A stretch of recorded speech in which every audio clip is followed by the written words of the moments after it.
असां वटि साईं तमामु बिजली जी तकलीफ़ आहे।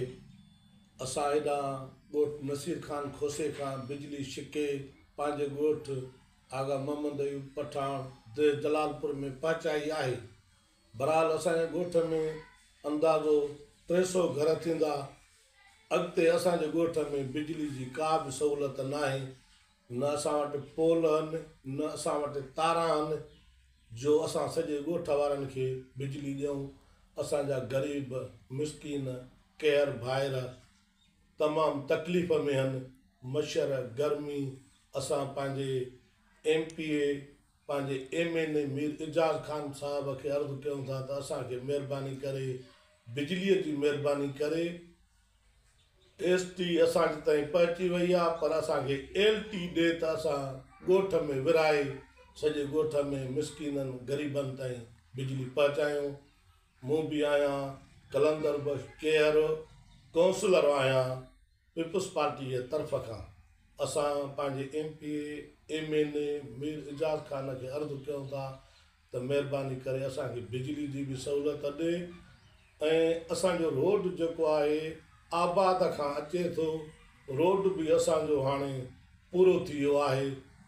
असां ईअं नूरवाह खां अचे थो, वरी अॻिते सखी लाल कटो आहे, सखी लाल कटे खां अॻियां जलालपुर आहे। हिन वक़्तु असां जलालपुर में वेठा आहियूं।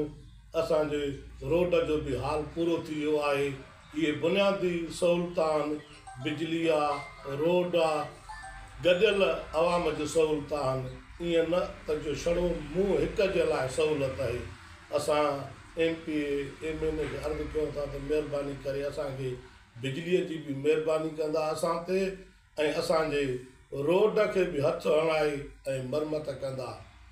ऐं असांजो स्कूल जलालपुर में उस्ताद हुयो हज़ार ख़ान मंगलहार, हाणे उहो रिटायर थी वियो आहे। असां EDO साहब खे अर्ज़ु कयूं था त महिरबानी करे असांखे स्कूल जे लाइ उस्ताद बि टीचर जेको ॿार पढ़ाए। असांजो इहो अर्ज़ु आहे साईं एजाज़ साईं त असांखे बुनियादी सहूलियत हुजनि, स्कूल आहे, रोड आहे, बिजली जेका आहे ॻोठ ताईं पहुचाई आहे, पर अंदरि सॼे ॻोठ में माण्हू वञी आसमान ते पहुता आहिनि। असांजे ॻोठ में उहे ई लकिड़ा थूणियूं जेके कचियूं वायरियूं छिके माण्हुनि पंहिंजे घर ताईं पहुचायूं आहिनि। ग़रीबनि खे उहा बि ताक़त वसियत वसाइल न आहिनि जो सोलर प्लेटां वठी सघनि। मिसकीन पंहिंजे खाइण पीअण में पूरा आहिनि।